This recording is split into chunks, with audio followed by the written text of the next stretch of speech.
Assalamualaikum warahmatullahi wabarakatuh. Ustazah akan menceritakan tentang sejarah Nabi Muhammad. Mudah-mudahan dengan cerita ini membuat kita jadi semakin mencintai Rasulullah. Kelahiran Nabi Muhammad pada hari Senin tanggal 12 Rabiul Awal, tahun di mana ketika Abraham menyerbu Mekah, Bunda Aminah melahirkan seorang bayi laki-laki. Bunda Aminah mengutus seorang dengan berkata, "Pergilah kepada Abdul Muthalib, sampaikan kepadanya, sesungguhnya telah lahir seorang bayi untukmu. Oleh karena itu, datang dan lihatlah." Begitu mendapat kabar, Abdul Muthalib bergegas datang untuk menemui bayi tersebut. Digendongnya bayi itu dan dibawanya bertawaf keliling Mekah. "Kehadiranmu mengingatkanku pada almarhum ayahmu. Aku berjanji, aku akan menyayangimu seperti aku menyayangi Abdullah.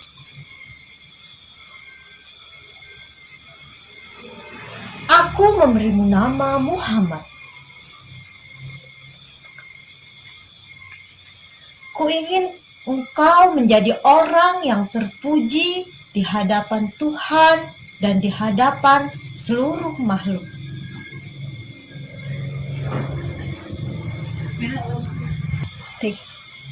Saat itu, di kalangan bangsawan Arab, ada tradisi di mana bayi-bayi yang dilahirkan disusui oleh orang-orang yang tinggal di pedalaman. Tujuannya agar bayi-bayi itu terhindar dari penyakit, mampu berbahasa Arab dengan fasih, dan memiliki tubuh yang kuat. Allah menghendaki Halimah dan Haris yang menjadi pengasuh Nabi Muhammad. Halimah menyusui Muhammad.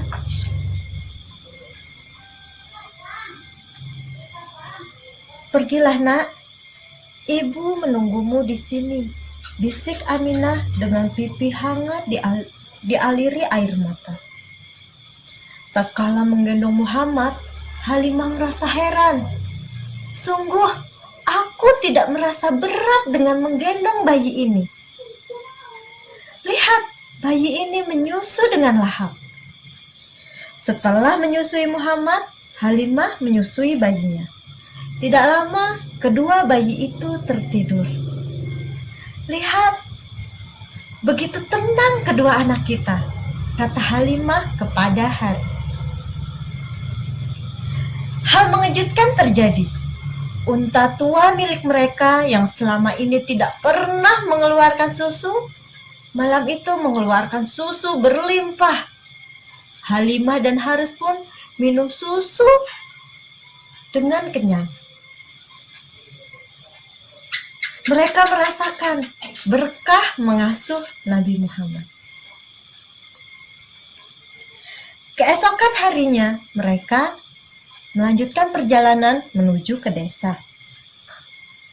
Desa itu dinamai Dusun Bani Sa'ad. "Suamiku, tidakkah engkau heran dengan perubahan yang terjadi?" tanya Halimah kepada Haris.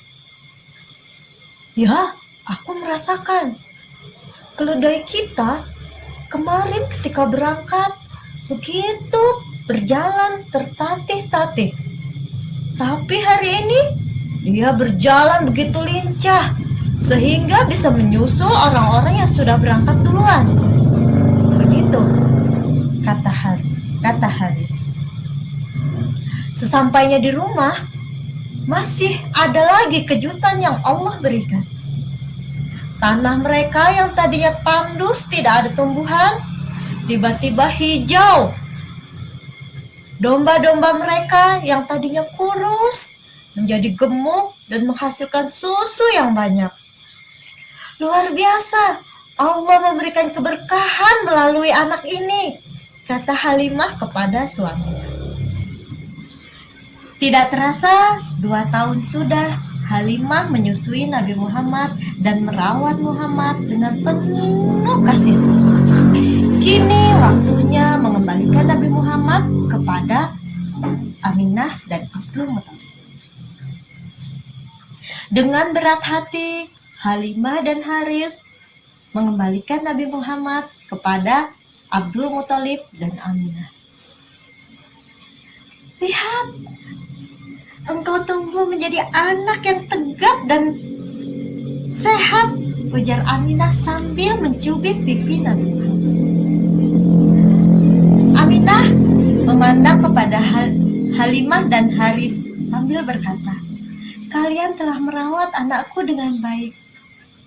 Aku tidak tahu harus berterima kasih seperti apa kepada kalian. Halimah dan Haris saling pandang. Dalam hati mereka ingin lebih lama lagi merawat Nabi Muhammad.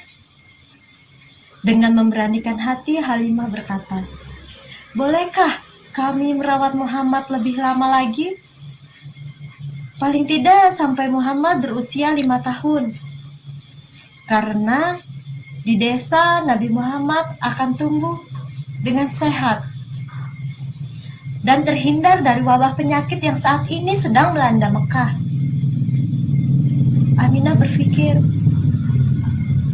aku sudah sangat lama merindukan anakku. Tapi apa yang disampaikan oleh mereka ada benarnya juga. Kemudian Aminah berkonsultasi dengan Abdul Muthalib tentang keinginan Halimah dan Haris untuk mengasuh Nabi Muhammad sampai berusia 5 tahun. Abdul Muthalib menyampaikan, lebih baik Nabi Muhammad diasuh kembali oleh Halimah dan Haris sampai berusia 5 tahun, agar Muhammad belajar bahasa Arab yang fasih di sana.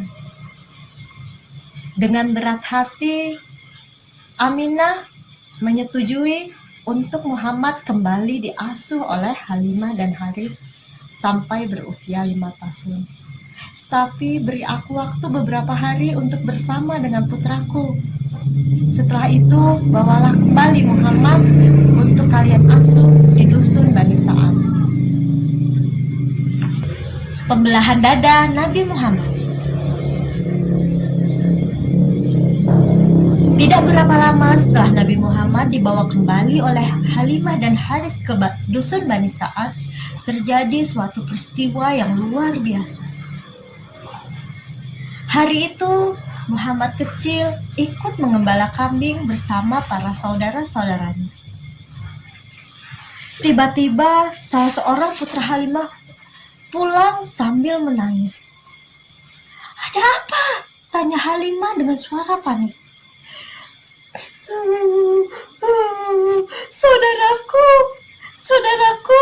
Saudaraku yang orang Quraisy itu didatangi oleh orang asing berpakaian putih.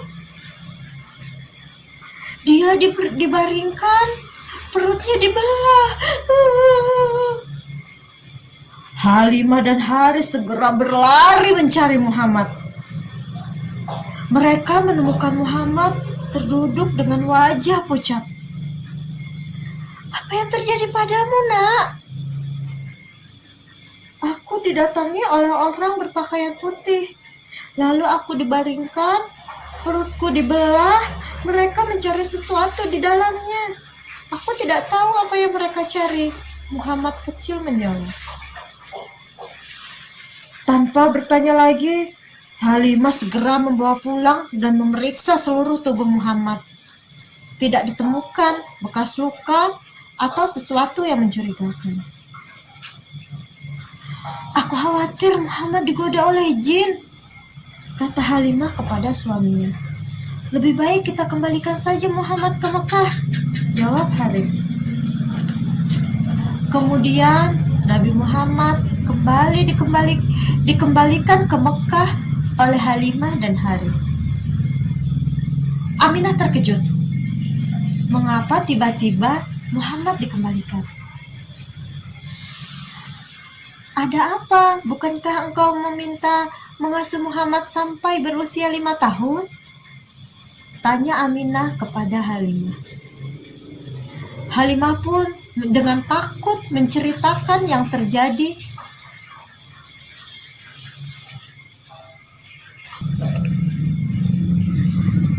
Apakah engkau takut setan mengganggunya? Tanya Aminah. Halimah mengangguk. Itulah sebenarnya yang membuat aku khawatir dan memutuskan untuk mengembalikan Muhammad. Demi Allah, jin dan setan tidak akan bisa masuk ke tubuh anakku. Sesungguhnya anakku kelak akan menjadi orang yang besar. Ketika mengandungnya, aku melihat ada cahaya di perutku yang menerangi sampai ke Busra, Syam, dan semua menjadi terang menerang. Percayalah, Muhammad mendapat perlindungan dari Allah. Bawalah kembali ia pulang, dan Allah yang akan menjaganya. Akhirnya, Muhammad kembali dibawa oleh Halimah dan Haris ke dusun Bani Sa'ad. Suatu hari, ketika Muhammad kecil berusia 5 tahun, ia diajak bermain oleh kakak-kakaknya di kebun. Ayo Muhammad, kejar kami, ujar Saima, anak perempuan sulung Halimah sambil tertawa. Lihat kak, itu ibu datang. Anak-anak menoleh. Mereka melihat Halimah datang menjemput. Namun wajah Halimah terlihat khawatir karena terlihat bayangan di balik pepohonan. Ada beberapa orang yang berbisik-bisik dan mengamati Muhammad. Tak lama kemudian orang itu menemui Muhammad tanpa memperdulikan Halimah. Paman mau apa? Tanya Muhammad. Berbaliklah nak, kami ingin melihat punggungmu, perintah salah seorang. Muhammad membalikkan badan, lalu orang-orang Habasyah itu saling pandang dengan wajah terkejut. Tanpa berkata apa-apa lagi, mereka berbalik badan ke tempat semula dan kembali berbisik-bisik.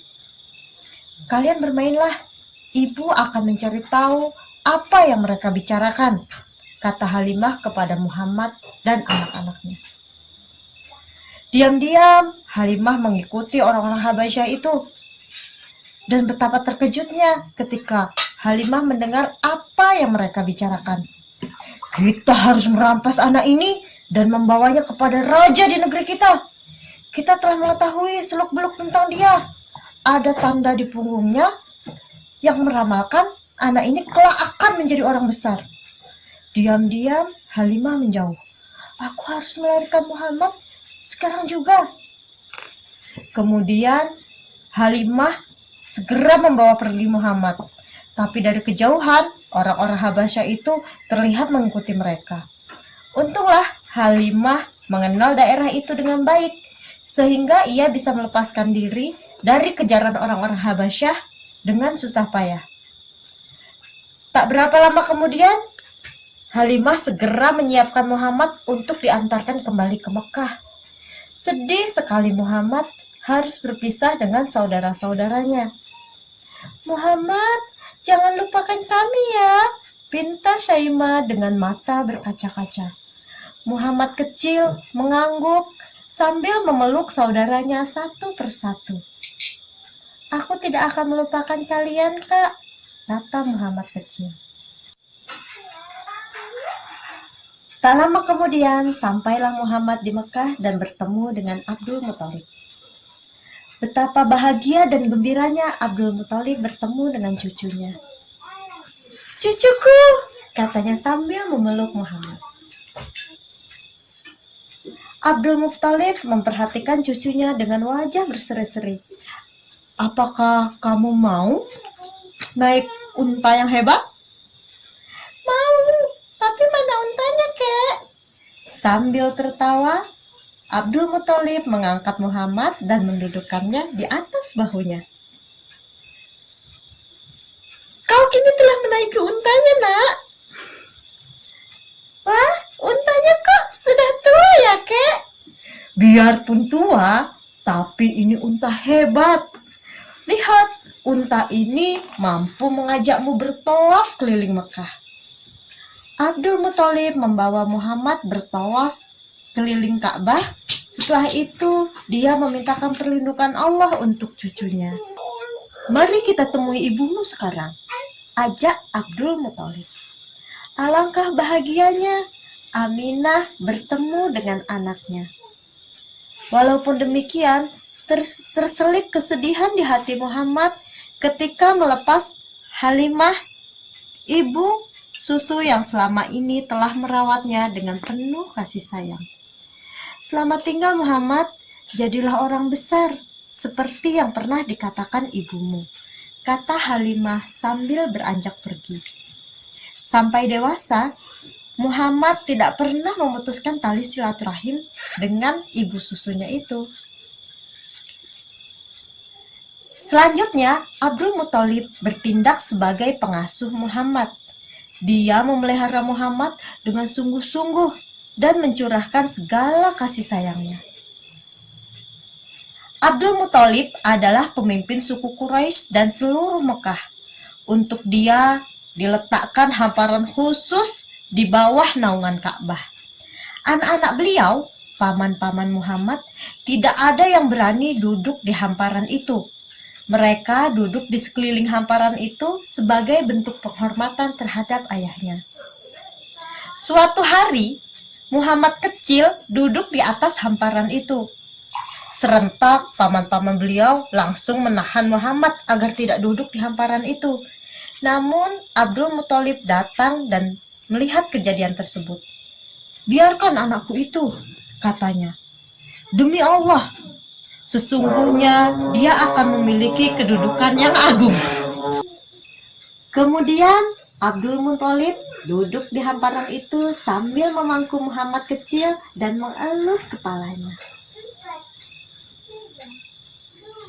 Kecintaan kakek kepada cucunya itu semakin besar ketika Aminah berniat membawa Muhammad ke Yathrib untuk diperkenalkan kepada saudara-saudara ibunya.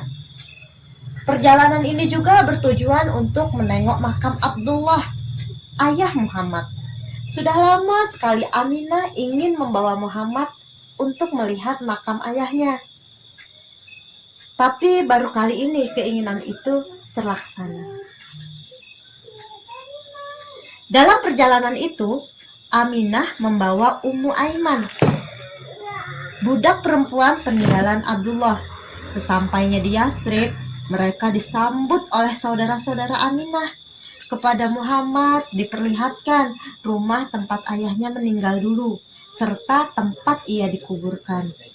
Itu adalah saat pertama Muhammad benar-benar merasakan sebagai seorang yatim. Sesudah cukup sebulan tinggal di Madinah, mereka pun bersiap pulang. Mereka berjalan dengan menggunakan 2 ekor unta yang mereka bawa dari Mekah. Akan tetapi, di tengah perjalanan, di sebuah tempat bernama Abwa, Bunda Aminah menderita sakit hingga kemudian meninggal di tempat itu. "Ibu, ibu!" panggil Muhammad kepada ibunya yang kini terbujur kaku. Dalam pelukan Ummu Aiman dan air mata meleleh, Muhammad menyaksikan tubuh ibunya dikuburkan di tempat itu. Begitulah, pada usia 6 tahun, Nabi Muhammad telah menjadi yatim piatu. Muhammad dibawa pulang oleh Ummu Aiman. Dia pulang sambil menangis dengan hati yang pilu karena kini sebatang kara. Muhammad merasa sangat kehilangan. Dia menjalani takdir sebagai seorang anak yatim piatu. Terasa olehnya hidup yang semakin sunyi dan semakin sedih.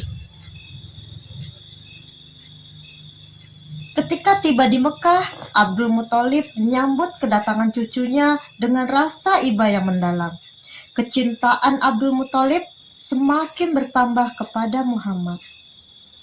Rasa duka Muhammad mungkin akan ringan jika kakeknya Abdul Muthalib dapat hidup lebih lama lagi. Namun Allah sudah menentukan pilihan. Pada usia 80 tahun, sang kakek pun meninggal dunia. Saat itu Muhammad berusia 8 tahun. Dia mengiringi jenazah kakeknya ke kubur sambil menangis.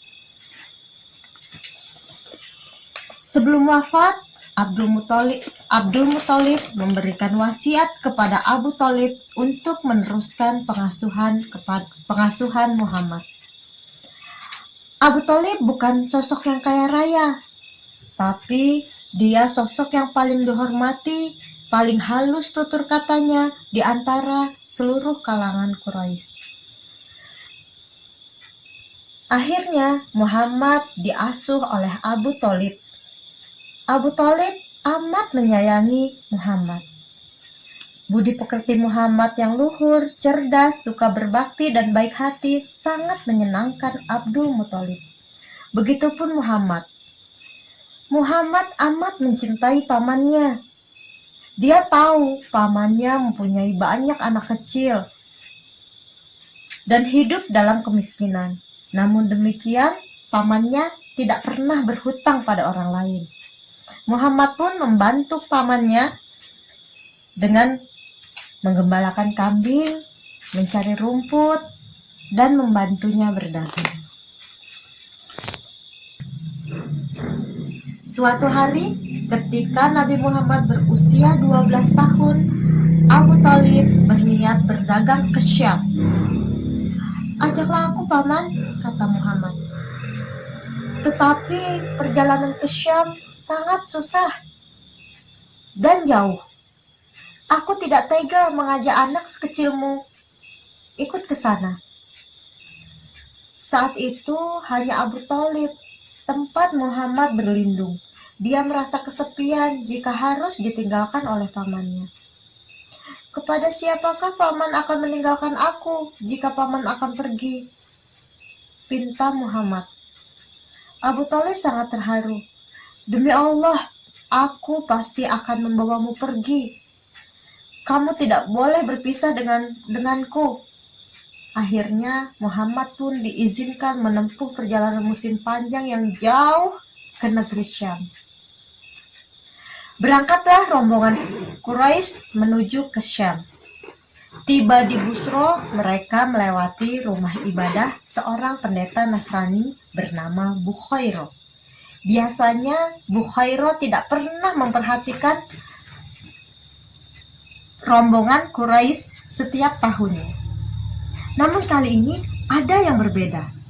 Ketika rombongan Abu Thalib lewat, Bukhairah melihat dari jendela rumahnya ada awan yang selalu melindungi rombongan itu. Bukhairah merasa ada sosok luar biasa di antara rombongan ini, sehingga awan selalu melindungi rombongan itu. Bukhairah pun mendatangi rombongan itu dan memintanya untuk mampir di rumahnya. Aku sudah menyediakan hidangan untuk kalian. Mampirlah di rumahku. Semuanya harus ikut masuk. Jangan sampai ada yang tertinggal." Kemudian rombongan kafilah itu masuk ke rumah Bukhairah. Hidangan pun disiapkan. Bukhairah kembali mengingatkan, "Jangan sampai ada yang tertinggal di antara rombongan kalian. Semua harus masuk." Kata ketua rombongan, "Hanya tertinggal seorang anak kecil untuk menjaga barang-barang kami. Ajak dia masuk segera. Karena semua rombongan kalian harus ikut makan." Kemudian Muhammad pun diajak masuk ke rumah Bukhairah. Bukhairah tertegun melihat Muhammad. Setelah makan, Bukhairah mengajak ngobrol Muhammad. "Hai anak muda," panggil Bukhairah. "Dengan menyebut Lata dan Uzza, aku akan mengajukan pertanyaan-pertanyaan kepadamu dan engkau harus menjawabnya." Wajah Muhammad tampak berubah dan dia menjawab, "Jangan bertanya tentang apapun kepadaku sambil menyebut nama Lata dan Uzza. Demi Allah, tidak ada yang sangat aku benci melainkan keduanya. Bukhairah tersenyum dan mengulangi permintaannya. Baiklah, kalau begitu aku akan bertanya kepadamu dengan menyebut nama Allah dan engkau harus menjawab pertanyaanku. Wajah Muhammad berubah cerah dan dia mengangguk. Tanyakan kepadamu apa yang ingin engkau tanyakan. Bukhairah pun menanyakan banyak hal. Dan ia puas dengan semua jawaban Muhammad. Kemudian Bukhairah pun melihat punggung Muhammad dan mendapati tanda kenabian di antara kedua punggungnya. Tanda kenabian itu seperti bekas orang berbekam. Setelah itu Bukhairah menemui Abu Thalib dan bertanya kepadanya, "Apakah dia anakmu?" "Ya, dia anakku," jawab Abu Thalib. Bukhairah menggeleng, "Tidak, dia bukan anakmu. Anak muda ini tidak pantas masih memiliki ayah." Abu Thalib tercengang, lalu dia pun mengangguk. "Kau benar, dia bukan anakku. Dia anak saudaraku yang sudah meninggal." Bukhairah mengangguk-angguk, lalu bertanya lagi, "Apa yang dikerjakan ayahnya?" "Ayahnya telah meninggal dunia ketika dia masih berada di dalam kandungan." "Engkau benar," kata Bukhairah. Bukhairah menghela nafas dalam-dalam, kemudian sambil berbisik, dia menyampaikan sebuah saran dengan sangat sungguh-sungguh. "Sekarang dengar saranku baik-baik. Bawa anak saudaramu ini ke negeri asalmu sekarang juga. Jaga dia dari orang-orang Yahudi. Demi Allah, jika mereka melihat seperti apa yang aku lihat, mereka pasti membunuhnya. Sesungguhnya akan terjadi sesuatu yang besar pada diri anak saudaramu itu. Karena itu, segera bawa pulang dia ke negerimu." Abu Thalib tampak ketakutan dengan peringatan itu. Dia yakin bahwa apa yang dikatakan Bukhairah itu benar. Maka dari itu, Abu Thalib segera menyelesaikan urusan bisnisnya dan segera mengajak Muhammad pulang. Sejak kejadian itu, Abu Thalib tidak pernah lagi berdagang ke tempat jauh demi melindungi